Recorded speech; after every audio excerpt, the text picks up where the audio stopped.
Are you concerned about the deep sea because of all the talk about deep sea mining that's been happening over the last year and a bit? Well, don't worry about it. We're going to talk about it in today's episode because there were a lot of interesting things that have happened over the past year that you need to be updated with to fully be able to talk to your friends and family about deep sea mining, where it's at, where it's going to go, what countries are for it, what countries are against it. We're going to talk about all of that on today's episode of the How to Protect the Ocean podcast. Let's start the show. Hey everybody, welcome back to another exciting episode of the How to Protect the Ocean podcast. I am your host, Andrew Lewin, and this is a podcast where you find out what's happening in the ocean, how you can speak up for the ocean, and what you can do to live for a better ocean. In today's episode, I am going to provide you a pretty good resource and update of what's happening with deep sea mining. Where is it going? Are we going to start deep sea mining? There seems to be a lot of confusion in that space, especially with the public of when are we going to start? Has it already started? Are we going to start? Is it going to happen in the future? What countries are for it? What countries are asking for a ban? This is all up in the air. It's a lot of confusion around this issue, and I want to kind of set it straight. Now, I'm going to put a link in the show notes because I want to point you to an interview I did, a pretty critical one with deep sea mining to kind of give you the history of deep sea mining. I did it with Dr. Andrew Lewin, who was the editor of Deep Sea Mining newsletter and knows a lot about it. His entire career has been around the deep sea as well as deep sea mining, and kind of broke down the different types of deep sea mining, broke down what you can expect from deep sea mining, and it's something that I feel is important. It's something I feel it's important to know in this day and age of what's happening in the ocean, why it's important to know all of the facts and around deep sea mining and what it could do to our deep sea. Okay? So essentially there are annual meetings to discuss the intricacies of deep sea mining. And for the past 10 years or so, or not taking into account 2022, it's been loosely defined of we're not starting. There's been a moratorium on deep sea mining. And they talk about doing deep sea mining in 2030 and even beyond that, and even having being in production not until 2050, 2060. So there hasn't really been too much of a concern. However, with the increase in demand for electric vehicles, the amount of batteries that are being used that are rechargeable, can go into cars, and the metals that are required to go into those batteries have really increased demand for deep sea mining, because right now the metals are taken from mines in the Congo and elsewhere, and there are a lot of human rights problems, child labor, just people working to death. It's literally to death. It's shameful. It shouldn't be happening. And there are other mines that are out there, but I don't know if I'm not fully educated in that, but there's a lot of controversy with those mines. So there's different ways of looking for those metals. Deep sea mining is the main one. And a lot of people are like, hey, you know what? Deep sea mining?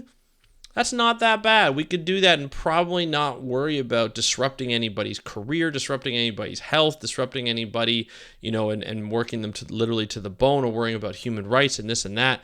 And so deep sea mining has really come to the forefront of this.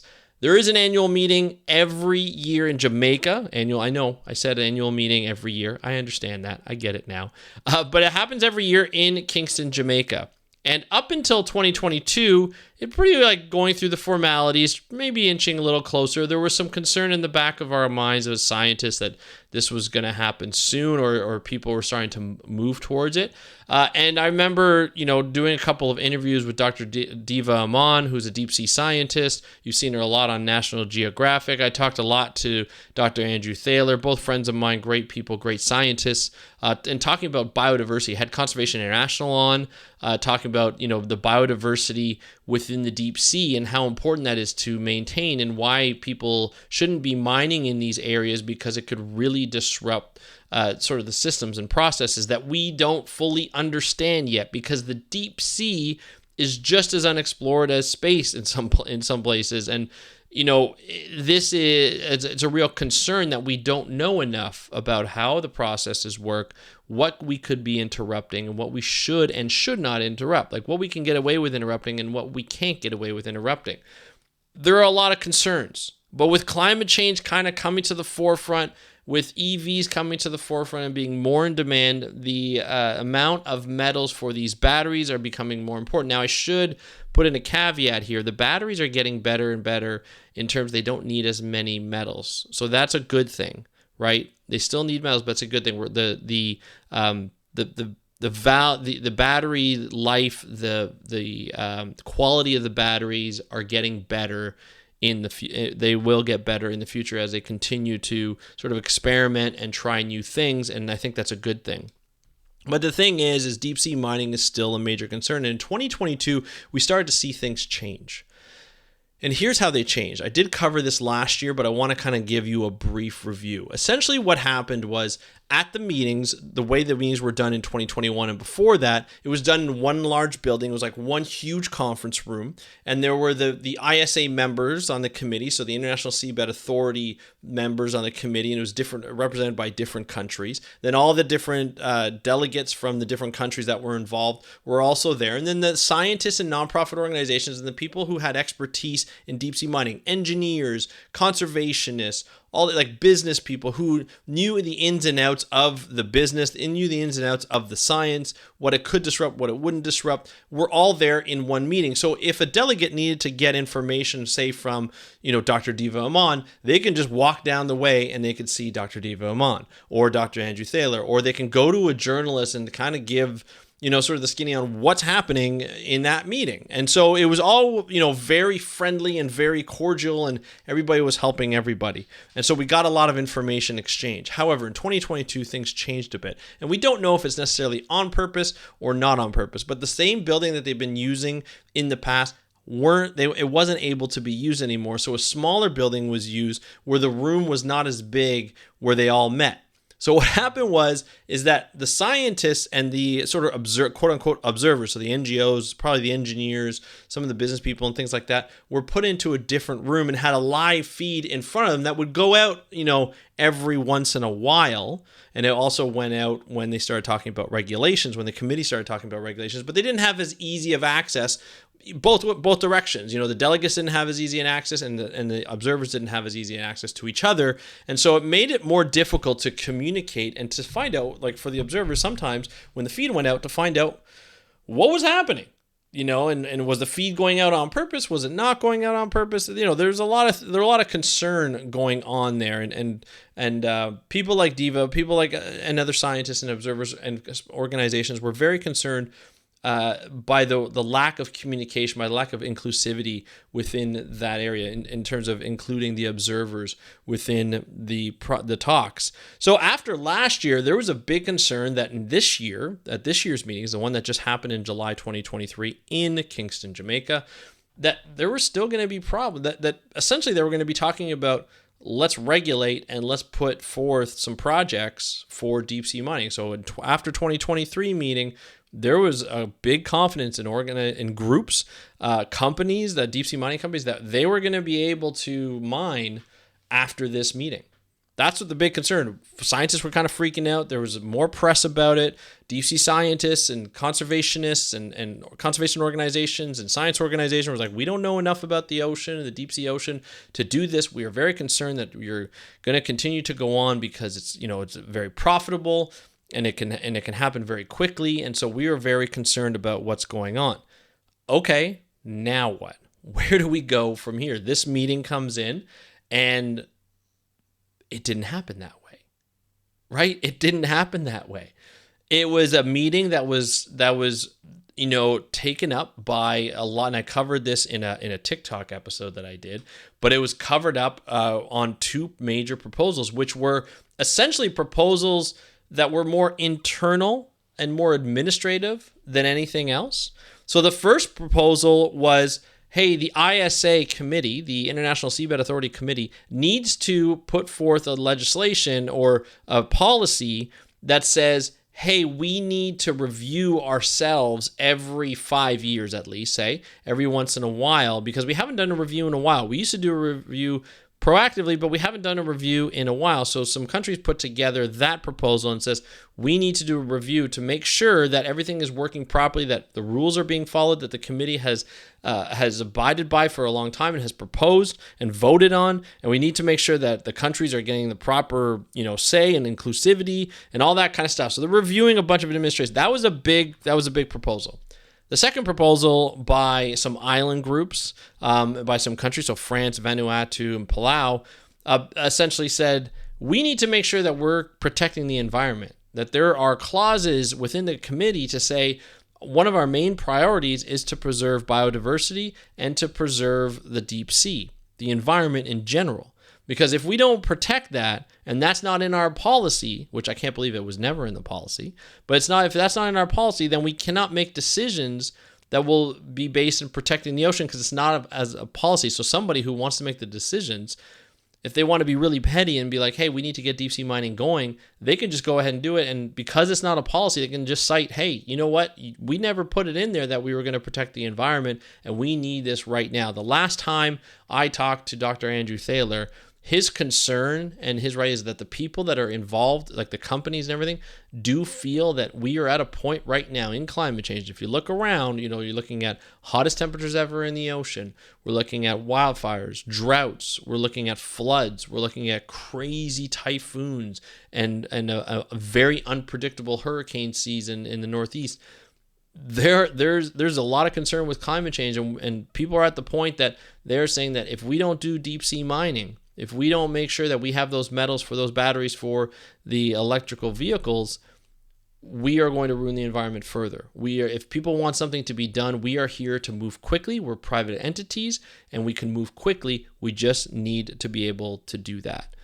Okay. So we're talking about, there's a push and pull here with the companies, the people who are seriously thinking that we need to do something about climate change, when you have observers and nonprofit organizations and conservationists and scientists saying, well, yeah, of course we do. We've been saying that for decades, but we also need to make sure that we're not further destroying the environment. So there's a bit of a push and pull here, but private companies move faster than scientists a lot of the times because scientists are like, we need to be sure. We need to be conservative in the fact that, hey, let's not jump to decisions and just go ahead and mess with the deep sea that we know nothing about because we haven't really been exploring it. We've been exploring space, but we haven't been exploring the deep sea like we should be.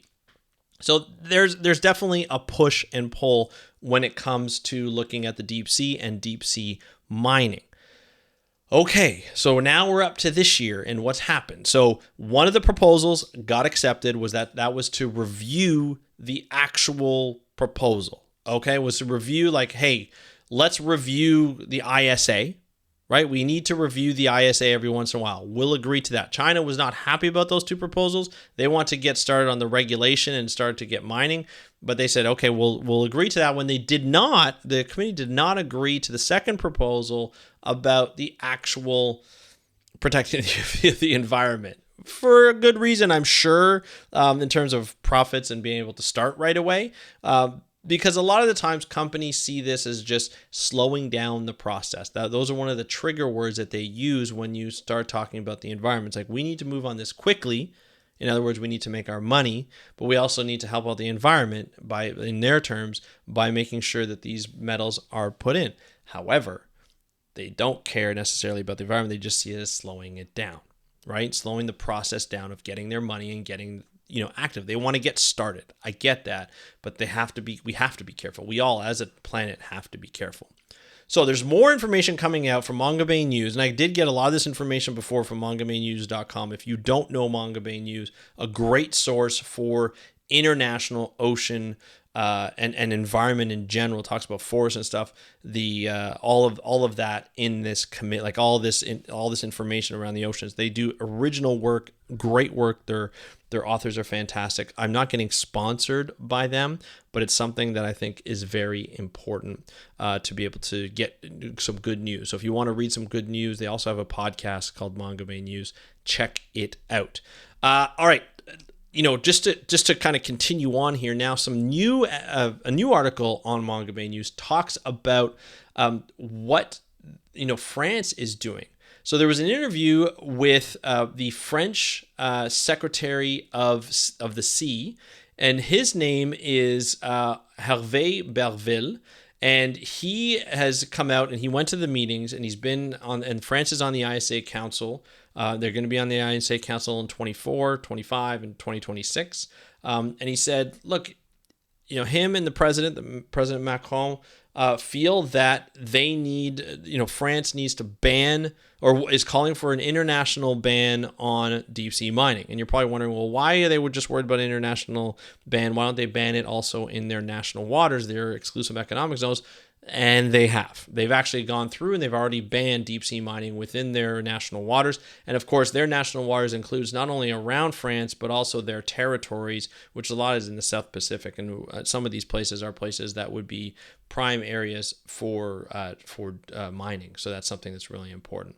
Now, something of interest. So they did the interview, and I think it's really interesting when you have, this is kind of a bit of a side note, but Hervé Belleville, the Secretary of Sea in France, was asked, what does the ocean personally mean to him? Now, he was a refugee from Rwanda. He was adopted by a French couple in around 1994, where he fled Rwanda because of the Rwandan genocide, something that was absolute awful to hear. But I remember I was in high school when this was going on. I didn't fully understand the full implications of what it did to that country, but basically ripping the country in two and destroying so many people's lives, killing a lot of people, men, women, and children. It was just absolutely devastating.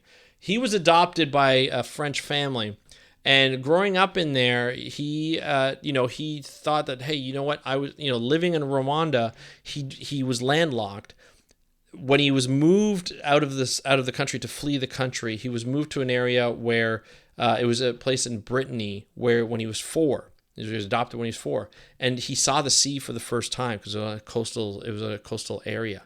And he says, seeing the ocean to him means a new beginning. It meant freedom. It meant freedom from being killed, freedom from being hurt. And so for him, the ocean meant, the ocean is always a good and positive vibe. I think that's really important when you have people such as Hervé Berville in politics and in charge of the Secretary of the Sea, because he feels that the ocean is important to him.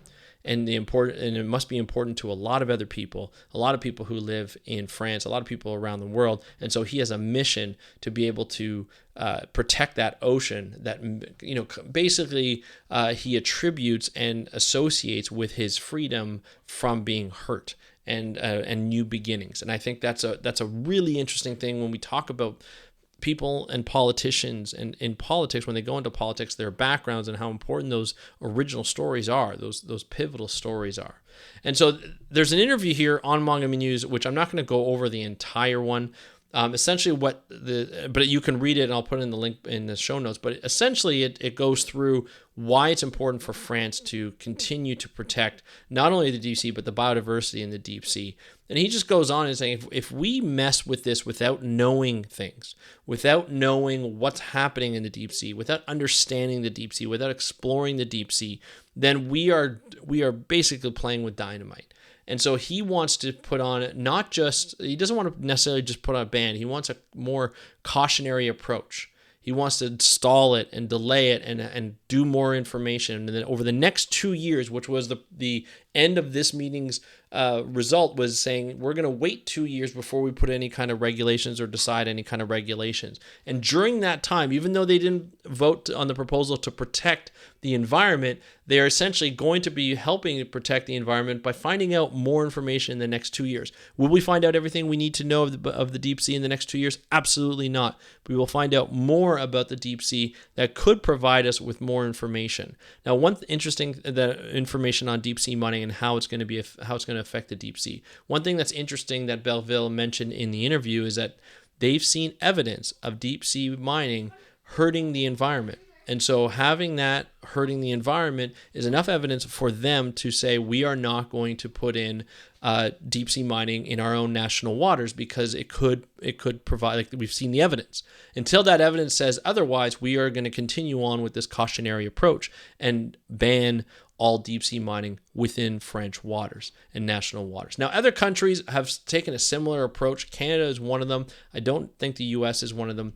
Canada is one of them, and I don't remember exactly the others, but there are others who have kind of joined in this call for this ban. It's a very interesting situation that we're in, and that's why I want to provide you with this resource and sort of this update on where we are with deep sea mining. There could be projects that are going on that are testing out deep sea mining. There are a lot of companies that are involved. It's going to be a multi-billion-dollar, even trillion-dollar industry when it starts. It will probably start at some point. The idea is really, hey, we need to be able to understand what we are going to be doing to the deep sea if we start, or when we start deep sea mining. That's really where it comes down to. As scientists, as conservationists, we need to understand that, and we need to prevent it. We need to come from a proactive approach instead of a reactive approach, is what we always do with other things, to be able to go forth with this. Now, is France like perfect as a country? Absolutely not. Is Belleville perfect as a politician? Probably not. I don't know much about him. In the article in Mongabay News, they did mention that he's voted against doing some banning or changing the practices of harmful fisheries and harmful trawling practices within marine protected areas in France. So obviously he's not always on the right side of the environment. So, and I don't know the full story in there, but it's something that I will definitely start to look into. But it's something that we need, it's good to see that there are major countries out here who have political pull on an international level to say, hey, let's stop with international ban. Let's put in an international ban, and let's also make sure that countries understand what they're doing to the environment to protect their people, to protect the planet, and ensure that we are not damaging it even further than we already are. So that's where we're at. That's where we're at this point in time. When I find out more information, I'll definitely update you, because this is a very important part of the ocean and the protection and what we're going through from a climate change standpoint. Somebody who owns an electric vehicle is something that is very interesting to me, this story, and how it continues to develop. So we're going to provide you with updates as much as possible. If this... One thing that I find interesting, I kind of covered it with Belleville in his story. There are a lot of people that need to get involved in the ISA, in the UN, in international bodies like the IUCN. There are a lot of people who need to get involved in international policy and national conservation, work for the government, not work for the government, work for conservation organizations that will put pressure on governments, or that will work with governments and international committees to say, hey, we need to be able to protect our planet. If we don't have those people in there, that is something of huge concern. That is something that makes me worried in the future. And I know I talk to a lot of people within that are early career scientists that are just graduating, saying, I can't find a job here, I can't find a job there. I want you to focus on looking for jobs that are more international in nature, that are more national in nature, and really open the scope, not just think about research, but also think about policy, and also think about what you can do to better the world. Even if it's not you specifically, you're not going to get a big name, be part of groups or part of committees that will help move us forward into a world where we're protecting the ocean first, or we're thinking of the ocean first before we try and destroy it. And to do that, you need to learn how to build a career in marine science and conservation. And that's something that I want to help you with. And I have a private podcast that will help you do that. And it's cost $5 a month. All you have to do is sign up, go to speakupforblue.com/career. That's all one word. Speakupforblue.com/career, no S, just career. And you'll get access to that. It's a private podcast that I put out once a week to give you information and give you, it's over 20 episodes so far, tips and strategies on how to apply for jobs, what type of jobs are out there, and job advertisements, and how I would apply for them. And I put them out once a week. And it's something I feel is very important to put it at a decent price as sort of like an introductory of like, this is how you talk about careers, because we don't talk about how to find careers enough. You hear it from people all over the place, but it's not something that you get specific to what you're looking for. So check that out. Go to speakupforblue.com/career if you're interested. If a story like this says, I want to be a part of this, or I want to be in a job that is a part of this, this is something that I feel is really important, and I think you should be involved in if you want to have a career in marine science and conservation. So check that out, speakupforblue.com/career. Head to the show notes, check out those links, sign up for the program if you're interested in a marine science and conservation career. That's it for today's episode. Of course, you can DM me at How to Protect the Ocean. That's at How to Protect the Ocean on Instagram. If you have any questions about the program, about this episode, about the podcast, about anything ocean related, hit me up. I would love to hear from you. Thank you very much for joining us on this episode of the How to Protect the Ocean podcast. I'm your host, Andrew Lewin. Have a great day.